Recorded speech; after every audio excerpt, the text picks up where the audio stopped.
Santa Clarita WordCamp. But what we tried to do, and it sort of all started with your event last year. There were quite a few of us in this area. One of our organizers, she started a meetup here in San Fernando that focused on accessibility topics. And we heard about WordPress Accessibility Day and we volunteered and some of us spoke. So that sort of got the ball rolling in terms of accessibility. So we wanted to just have a conversation because this WordCamp is sort of a celebration of that. We have, great. Yeah, so we have 2 dedicated tracks each day. So we have 6 speakers on Friday, Saturday and on Sunday talking about accessibility specifically. And we thought having you on to chat a little bit about accessibility from your standpoint, from your viewpoint, where you think we need to go as a community. And especially for me, I know this is great for me to talk to you because I'm sort of trying to figure out what I want to do moving forward. And I'd love to hear what you think we can do as a community to sort of build on a lot of the work that you've set with the team at the WordPress accessibility team and the things that you have planned for the core and just in general, how we can make things better or contribute. So that was sort of what I wanted to sort of talk about. Well, that sounds just fabulous. I'm looking forward to the conversation. Awesome. So again, our event is generally, it focuses on people that are new to the community. I know there's people at different levels all along, but we really try to focus on people that are new to the community, teach them how to do WordPress right, teach them about accessibility and things of that nature. So why don't you sort of talk a little bit about how you got into WordPress for those that may not know you, just a basic intro, and we'll start there. All right. Well, that's going back quite a long ways.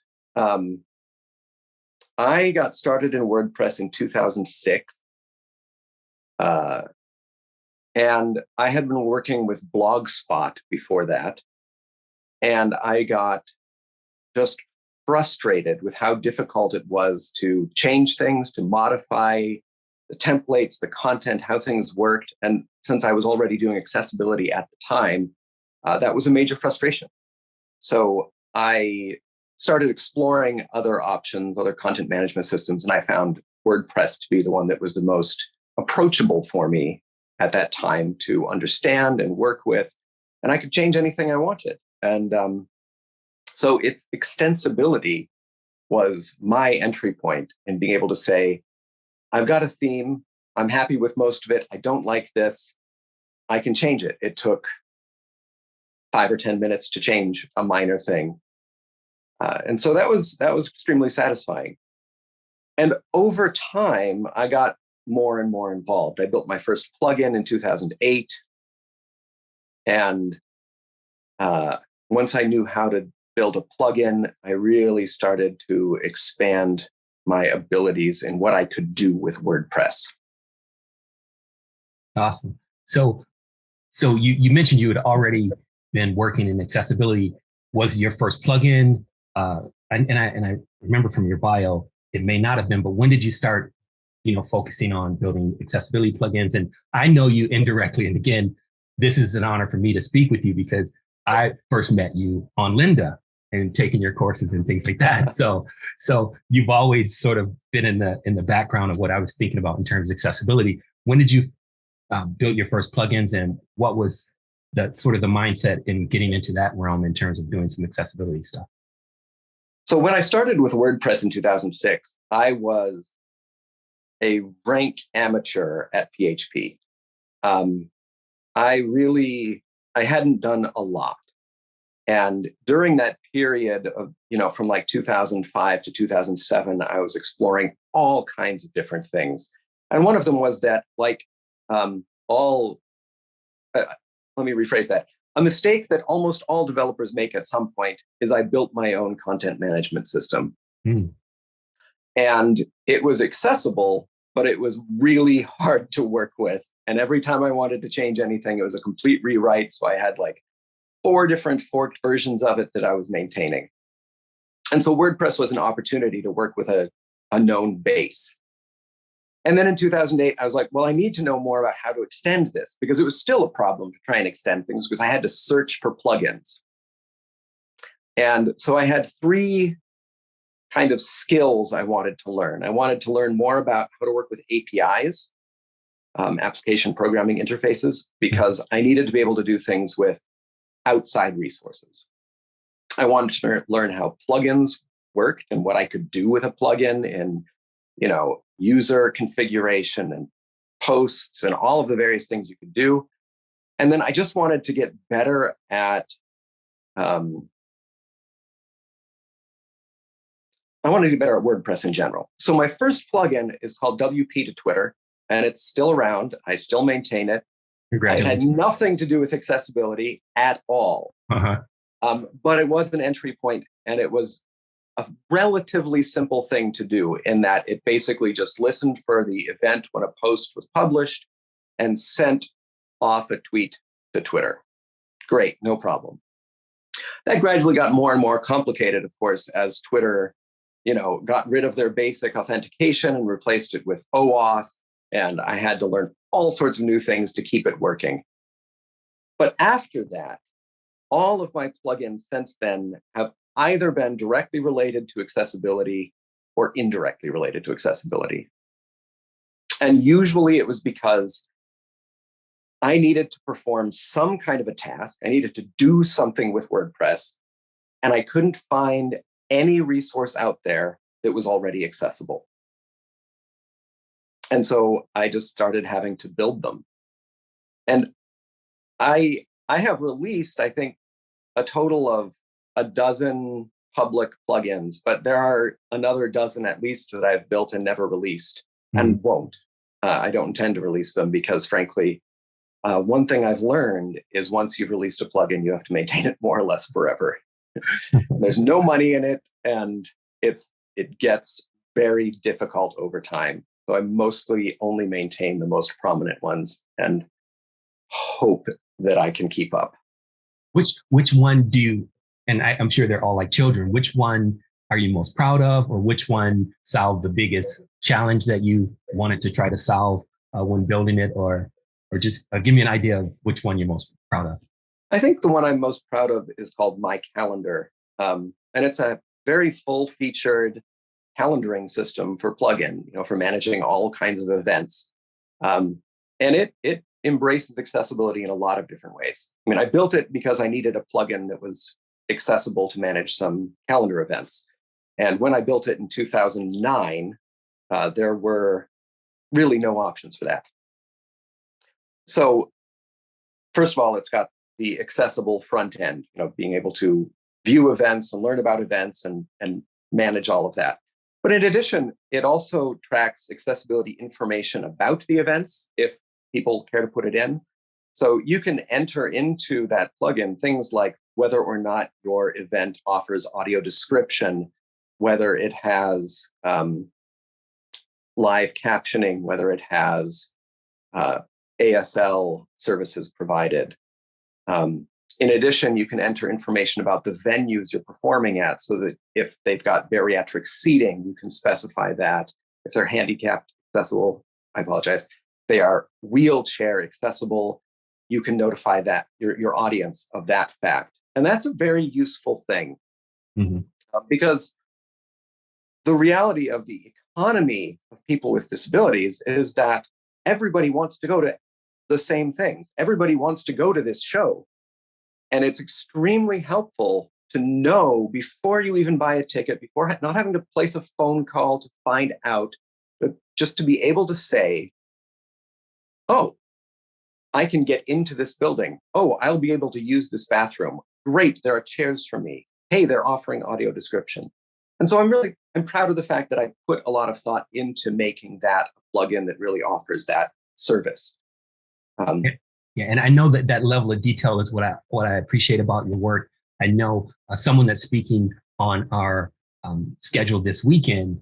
We've had great conversations where she's hearing free, and the ability for her to go to see musicals is a big deal. And just the fact that someone like you would take the time to sort of put those things into the plugin that are added benefits to everybody, but for someone that has to worry about that stuff in terms of going out to a musical or wanting to do something, that's really, really appreciated. So that's pretty awesome. Yeah, and I try to put that into my own performing life when I can as well. One of the unique things about the pandemic is, of course, all of my performing ensembles are putting everything online. because we can't have in-person performances. So I just released a concert a couple of days ago. And, we did captions for the concert. Yes, it's music. And yes, if you can't hear the music, you may not get everything. But relatively, there's an element where just knowing what's being said and what the poetry of the songs is about is really meaningful. So it's worth going to that effort.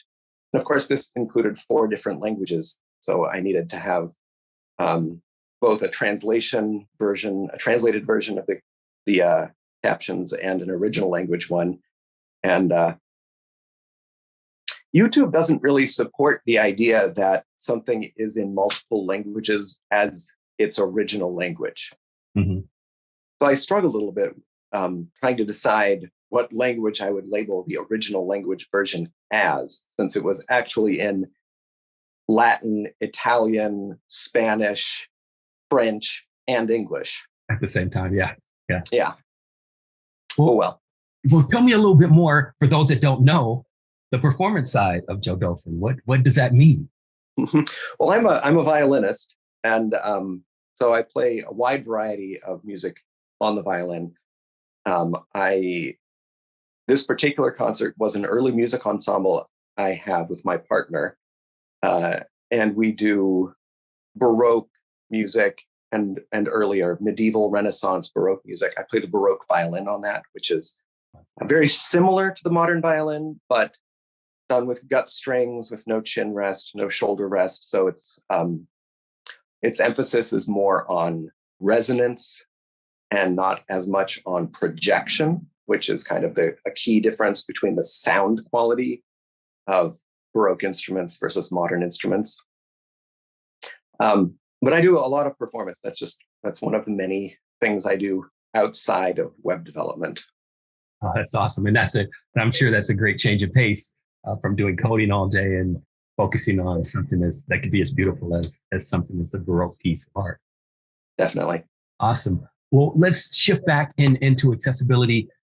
Recently, I saw you on, you made the news in that there was an initiative speaking out against accessibility and the plugins on the repository. Can you talk a little bit about that? And for those that may not be aware, just the topic in general and how it impacts accessibility and WordPress in specific.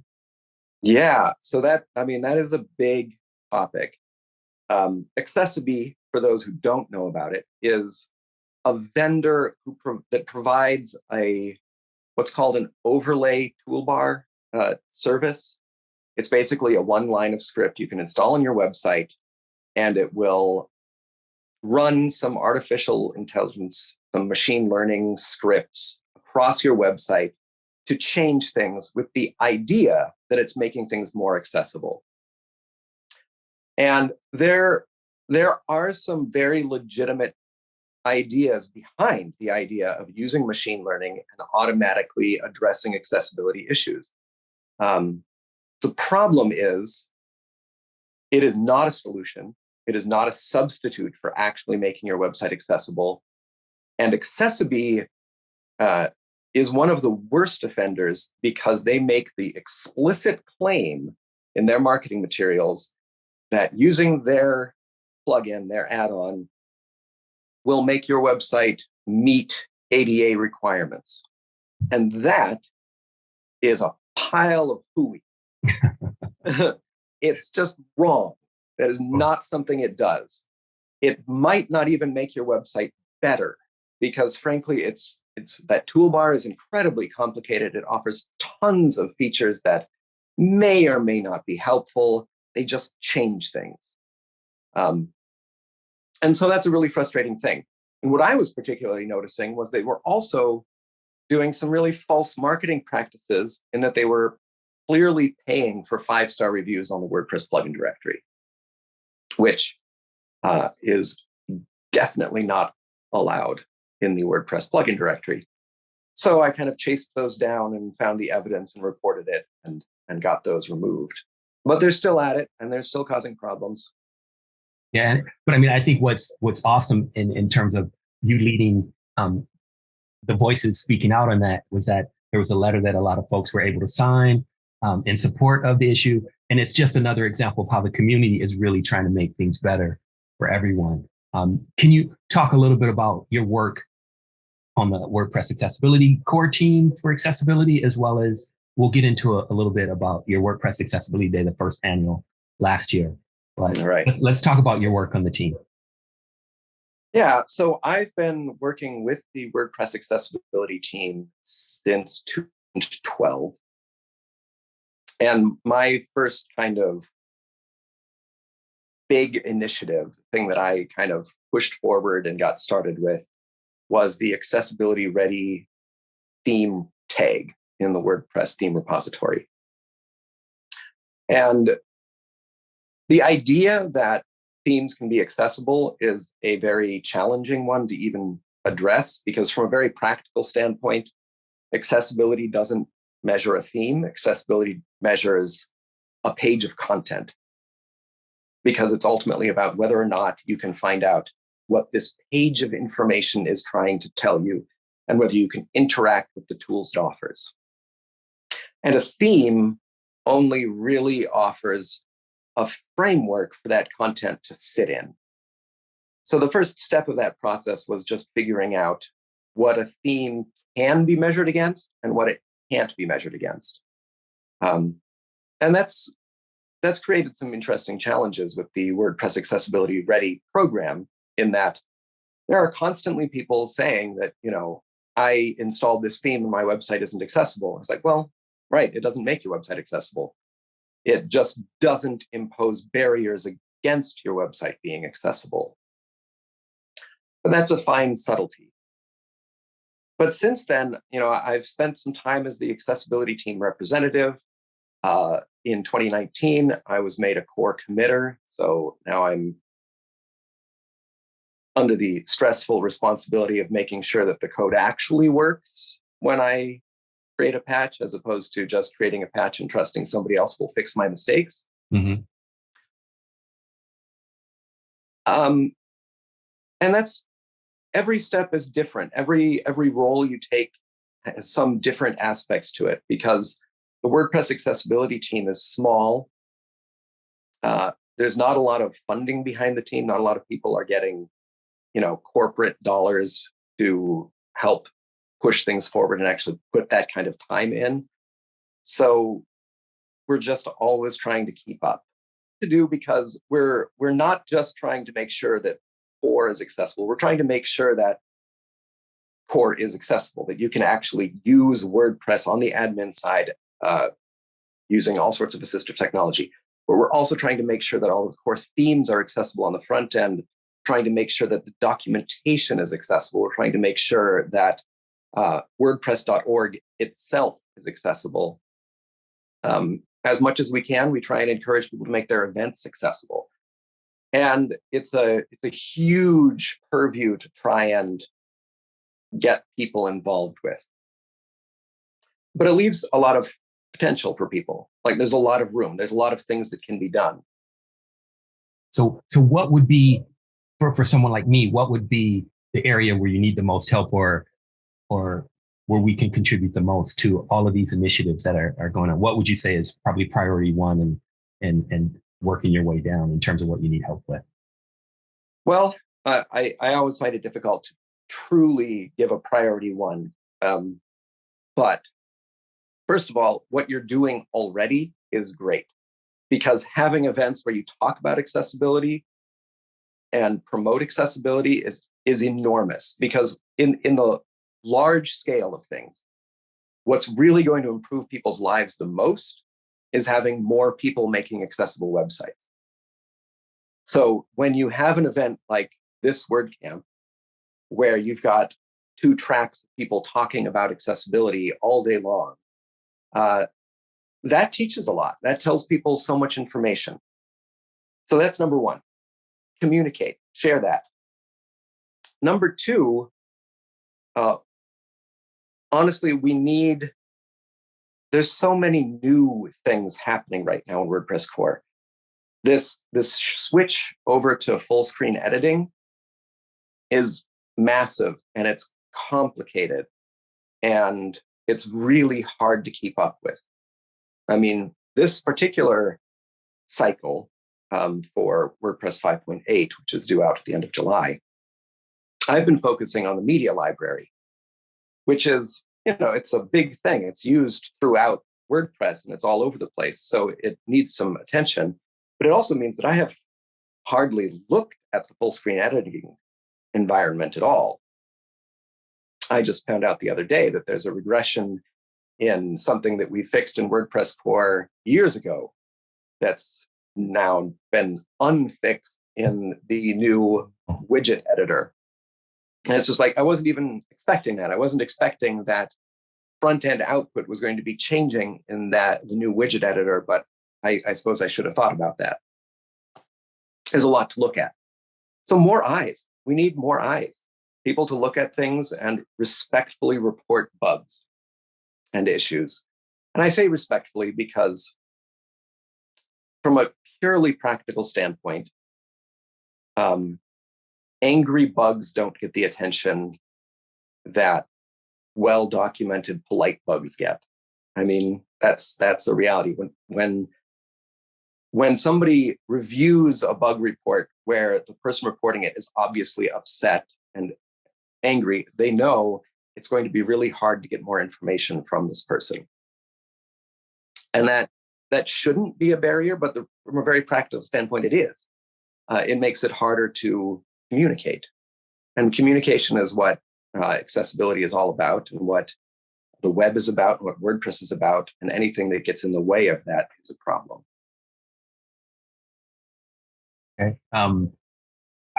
One thing that I remember during the WordPress Accessibility Day planning cycle was we had a back and forth, and I'm sure you get this all the time, and I'm not sure if you remember, but it sort of tags on to what you were talking about themes and full site editing.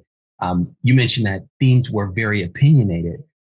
Do you think that's an area that people should focus on, or with full site editing coming, should people sort of focus on ways to make that more accessible versus working in a theme? Because I was thinking one of my paths could be to start building themes, but when I heard that, it sort of made me think twice.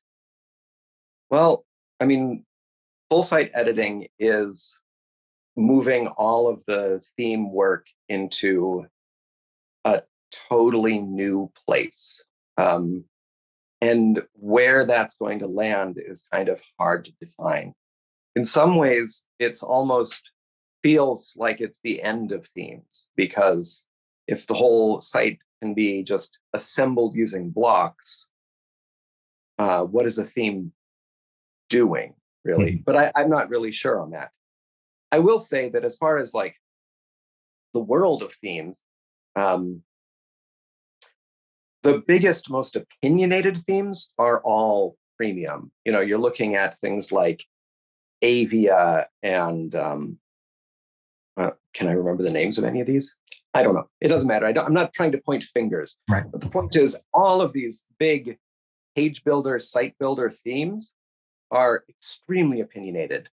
As a plugin author, I find them incredibly frustrating because they are my most common sources of bug reports, because I will get people saying, this doesn't look right in my theme. And I'll look at their CSS and I'll be like, well, yeah, I'm not going to put important declarations on every single line of my CSS, because my goal as a developer is I want things that are easy to override. Like, I don't want somebody to be needing to really fight against my CSS to override it. The downside to that is it gets overridden a lot by accident. I don't have a winning answer to that. And that's fine. And I guess you talked a little bit about full site editing. What do you think the future is going to be in terms of how accessibility? I know you mentioned being in the program or with the team since 2012. I'm sure you've seen a lot of changes, but how do you see it evolving moving forward?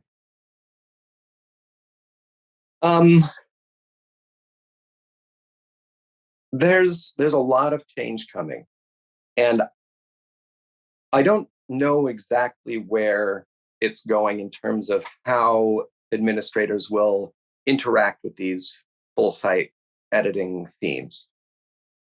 I know that traditional themes aren't going to go away anytime soon. It'll still be totally possible to build that way. And partially that's because there are a ton of environments where you don't want that kind of churn in your front-end design. You want a stable design that isn't just being tweaked constantly. One thing I do think is changing from an accessibility standpoint is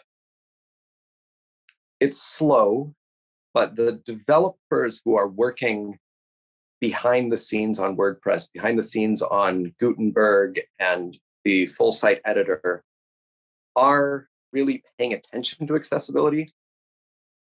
That doesn't mean they always make a decision that I would agree with and think is the best choice, but they are thinking about these things. And that is a world of difference compared to where it was at the time of WordPress 5.0, when every little accessibility marker was a fight. Mm-hmm.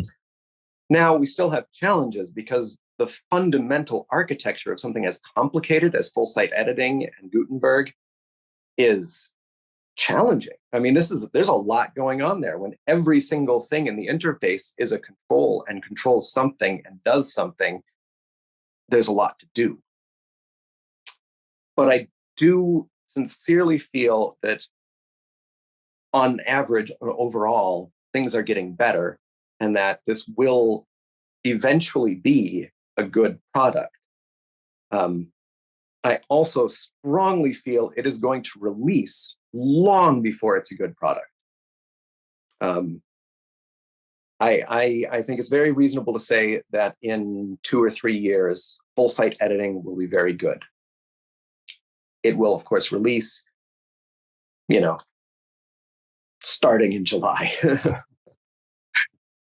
and I'm sure I'm sure there's reasons for that. And in a perfect world, it would come out and it would be ready to go, and everybody would be adopted and start using it right away. And this is an off the wall question. If you could wave a wand and eliminate one issue that you've had, or one challenge that you've had with the accessibility team or with accessibility in general, what would it be and why? With accessibility, so you threw a number of different choices there.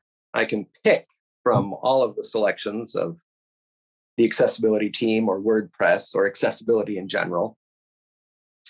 I think if I were to just be able to just globally get rid of one accessibility issue, it would be, how do I say this? It would be the lack of honest acknowledgement that it's a problem. Because there are still just too many development teams out there for whom it's just purely an afterthought. Like, if they have to, maybe they'll spend some effort on that. But the primary concern is, I need this control to look like this. I don't really care what underlies it. And I think if we could just have everywhere a global respect for the fact that the people who need this really, truly need it, and it matters, and have some respect for that, it would make a difference. Because I don't think there's much that's actually difficult about the technical side.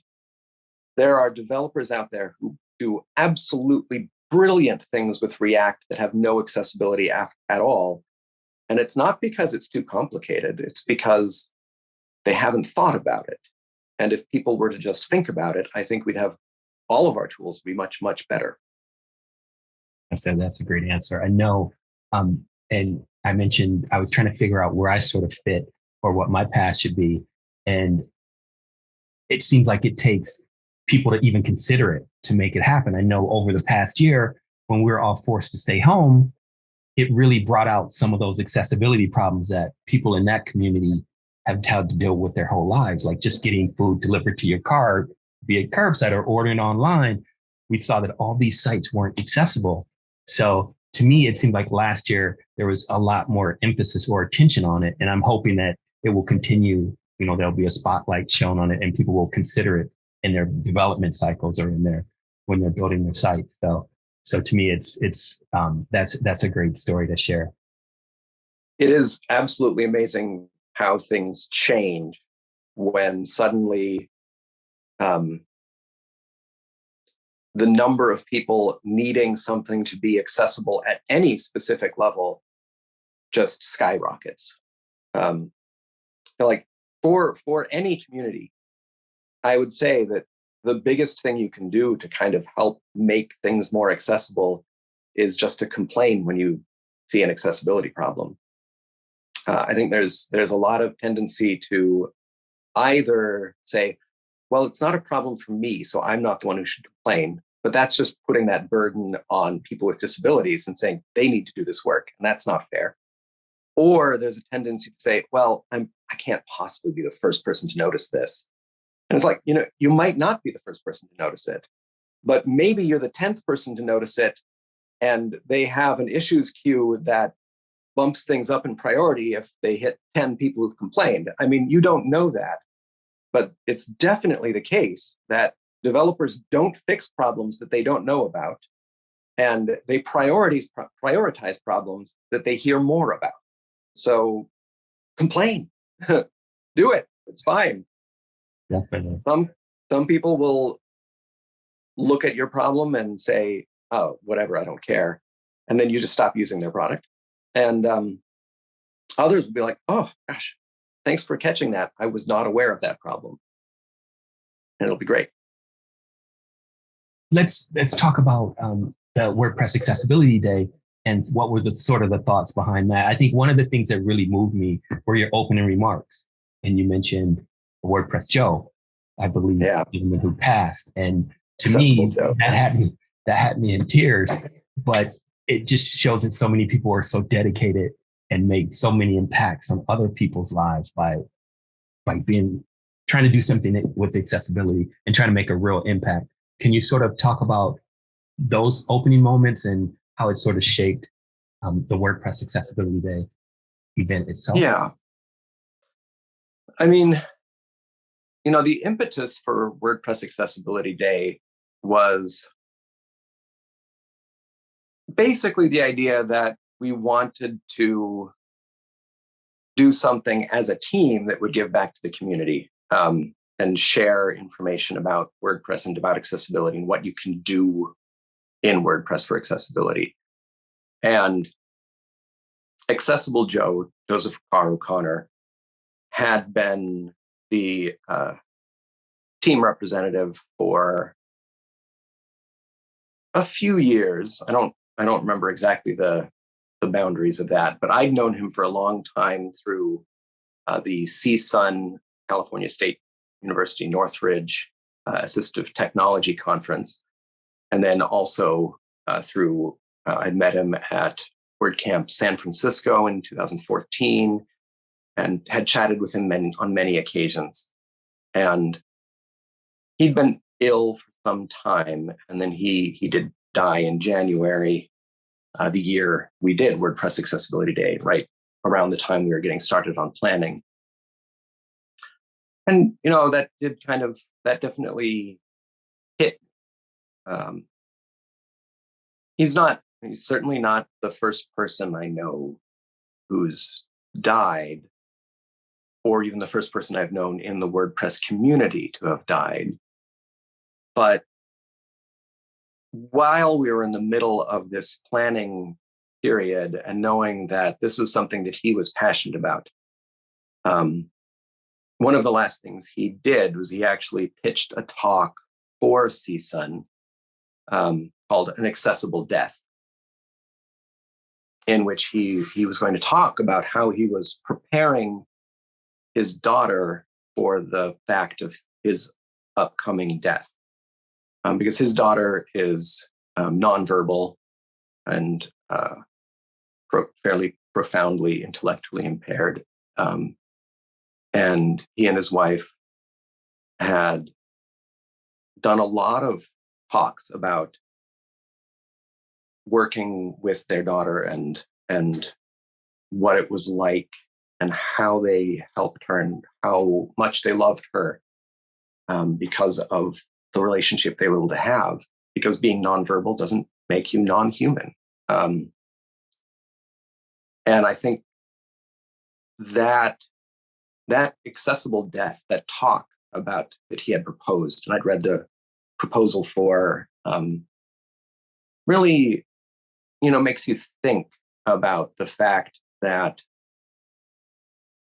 when you're working on any project, any design project, any whether it's accessibility, usability, whether you're just trying to fix security, anything you're working on, you're working for people.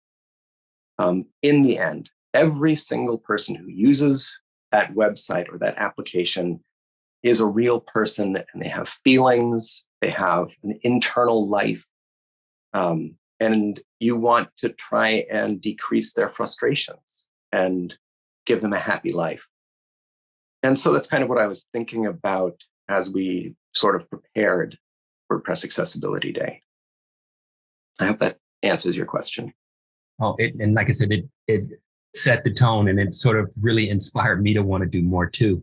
And as we sort of wrap up here, give us something that, give us some closing words or closing comments on what you'd like us to do as a community as we move forward to sort of help. I know this weekend Stefano is speaking on how to contribute to the accessibility team as one possible way. Why don't you sort of leave us with something that you'd like us to do as a community? I think what I want everybody to do in your community as they're working on a project is to just think about the people who will use it. Think about how you can protect them, how you can support them,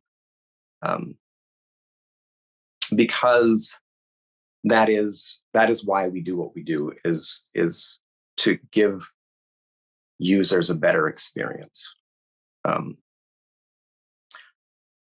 And it's easy to sit back and get lost in trying to solve a technical problem and forget about whether it's actually a good experience. So I like to really try and keep focused on that fact that it is ultimately always about the person who's using it. So I guess my closing comment essentially is just to be empathetic. You don't know what somebody's thinking. You don't know how they're going to use it or how they're going to try and use it, but you can at least think about it and care about it. We're all going to just do the best we can. I am never inclined to be critical of whether somebody has failed, but I am willing to be critical if they haven't tried. That's incredible. That's incredible. And that just made me think of another question.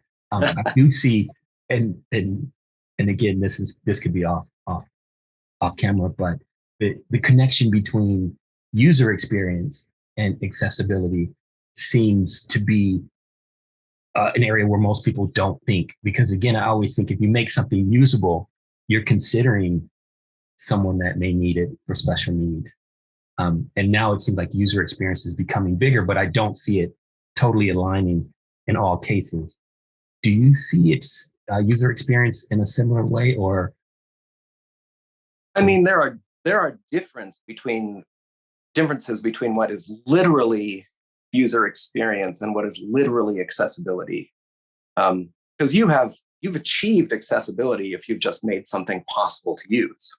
I mean, that's great. But there is a level past that where you can actually try and make something pleasurable to use. If you're not, an assistive technology user yourself, you may just not be able to assess that.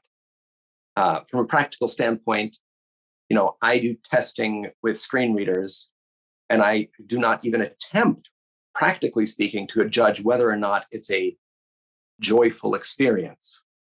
Because for me, it's not. And it is just not.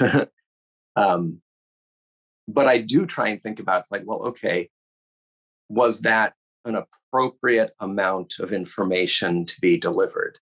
Because you can always go, I've encountered some sites where they've gone way overboard on the idea of just adding more accessibility. And it's just like, there's an ARIA description and there's also an ARIA labeled by, and like you get to a single link and it reads like 3 paragraphs of text. And you're kind of like, I don't think I needed that much information. I've had this intention for years to write an article that's basically titled Accessibility with Enough Information, because it's a balance. It's not just keep giving more and more information. Give what's necessary and what's helpful, and accept that people will explore. Like, they don't need to get the entire history of why a control is labeled publish. It's okay. If they need that, they can explore and find it. But it's a complicated topic, because what is enough is not a simple question. It's actually pretty complicated. I think I've kind of gotten lost off topic, but I'm not sure. No, it's perfectly fine. And my conversations sort of go this way, so I apologize. Because I know for me, I try to take a simple approach to accessibility and not overcomplicate things. So it sort of goes to what you were saying. Absolutely. And I think some folks think accessibility is too complex to even attempt it. But I think if you try to solve a problem simply and make sure that, like you were saying, it's an enjoyable experience, then you're sort of on your path. You don't have to put a lot of icing on the cake when you're doing it with that. Yeah. Well, I mean, and like going back to screen reader testing, if you focus entirely on, say, just using the tab key and jumping from control to control, and that is your experience of a screen reader, you might come away with the impression that, oh, these buttons need to say a lot more because I don't know what the context is. But that's not a realistic use of a screen reader, because you're not doing the reading part. You're just doing the operating part. You're going through all of the tools. But there's a whole different aspect where the screen reader is used to actually read the text and get context and get the environment you're sitting in. So all of that is available. It's there. It's just, as a sighted user, you're used to things being very nonlinear. Like, you look at a page and you see that button, and in your peripheral vision, you see everything around it. So you know immediately it's, above a big content field, and it's, next to a save as draft button and all of that kind of context. And you don't need to express all of that in some additional descriptive text.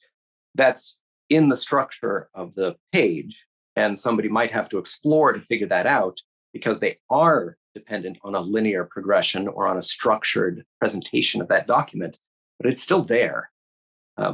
So sometimes you just need to be careful about not getting too carried away. Wow. Well, I'd like to thank you again, Joe, for taking the time to do this. Like I said, this is a high point for me and an inspirational point, being able to bring this event to the community and really put the focus where it needs to be on accessibility, and hopefully inspire some people to really get involved and really contribute in where WordPress goes. I know for me, in the past 4 years that I've gotten back into the community and really tried to make an impact, I mean, I want to do something to really make a mark in accessibility, and I really want to contribute. So I think this is going to go a long ways to getting other people involved and hopefully inspire them to do something great. Well, thanks very much for having me, Joe. I am glad to be here. It's been a pleasure having this conversation, and thanks so much for all of your hard work when we did do WordPress Accessibility Day. We really couldn't have wrangled all of that without you. So awesome. It was my pleasure. Like I said, I tend to go overboard in everything that I volunteer for. I really wanted to get a flavor for what the team was about and what the event was about, and just being able to meet all the great people behind the scenes and interact with the speakers was an incredible opportunity. And it sort of gave us the headwinds to sort of make some more progress throughout the rest of the year in accessibility. So thanks again for having Great. me.